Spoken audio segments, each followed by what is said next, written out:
सम्पूर्ण मेरो फेसबुकको साथीहरूलाई है गुड मर्निङ अनि नमस्कार। अनि तपाईहरुलाई है परमेश्वरले आशिष गरून्, तपाईहरुको हरेक इच्छाहरू पूरा गरून्।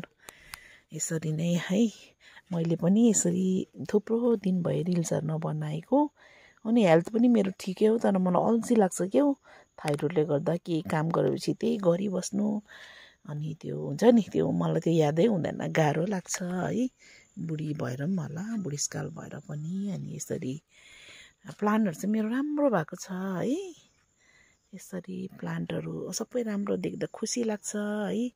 आफूले लगाएको कुरा सबै राम्रो हुँदाखेरि कसलाई दुःख लाग्छ, लाग्दैन नि है। अनि यसरी नै समय हुँदो रहेछ एउटा के हो। अब मैले पहिला अब नानीहरुलाई है स्कुलमा त प्राय है तपाईहरुलाई कस्तो लाग्छ, मेरो चाहिँ नानीहरुलाई प्राय घरमै पढ्नु सिकाउँथे है। स्कुल गइआएर होमवर्कहरु सबै कम्प्लिट गराउँथे। अन्त नानीहरुलाई तिमीहरुले 100% ल्याउनुपर्छ है भन्थे है। अनि उनीहरुलाई है मैले यसरी जस्तो प्रकारले फुललाई कस्तो उलाई डाइट चाहिन्छ है, नानीहरुलाई पनि मैले त्यही डाइट दिएर हुर्काउँदै लगे, पढाउँदै लगे। अहिले उनीहरु सक्षम असल मानिसहरु भएको छ है। असल आमाको लागि त असल है, असल भएको लाग्छ मलाई चाहिँ। अनि म चाहिँ मेरो नानीहरुलाई हुन्छ नि, मान्छेले भन्छ नि बढी बढाइ गर्छ साह्रो नानीहरुको भन्छ, म चाहिँ गर्छु के हो। मेरो नानीहरुको सुख नै मेरो चाहिँ मेडिसिन हो नि त। म चाहिँ बिमारहरु साह्रो भइरहेको हुन्छु है, साह्रो भइरहेको हुन्छु बिमारहरु। तर मलाई के हो नानीहरुको सक्सेसफुलहरु देख्दाखेरि, सक्सेसफुल भएकोहरु देख्दाखेरि त्यो बिमारहरु पनि कहाँ जान्छ नि है। अनि यसरी नै म भन्छु नि मेरो नानीहरुलाई, तिमीहरुको सक्सेसफुल चाहिँ मेरो चाहिँ म बिमार भएर सुतिरहेको छु भने पनि तिमीहरुको राम्रो कुराहरु सुन्दाखेरि मलाई हुन्छ नि कस्तो खुसी लाग्छ भनेर के हो म बात मार्छु नि। मेरो नानीहरु आफ्नो आफ्नो काममै व्यस्त छ है, व्यस्त छ। अब आफ्नो है काम गर्नु पर्यो, त्यति समयहरु मलाई दिनु पाउँदैन।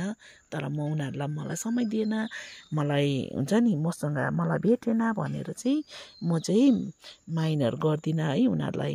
उनीहरै बिजी हुन्छ, अनि त्यो भएर म त्यति डिस्टर्ब पनि गर्दिन। बेला बेला चाहिँ के हुन्छ नि, अब मेरो नानीहरुले चाहिँ मलाई समय दिएन त्यस्तो हुन्छ नि है। तर पनि अब हुन्छ नि त्यस्तो, तर पनि म मनले मनै बुझाउँछु नि।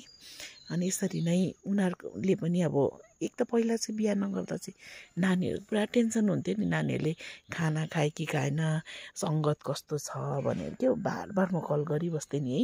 अहिले त म कल पनि उनीहरुले टाइम पायो भने गरिहाल्छ, काम पर्यो भने।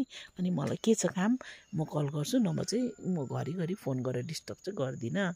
अनि यसरी नै नानीहरु जब मेरो है अब सानो छोराको छोरी छ, ठुलो छोराको छोरा छ, उनीहरु आफ्नो नानीहरुलाई है मजाले हुर्काइरहेछ।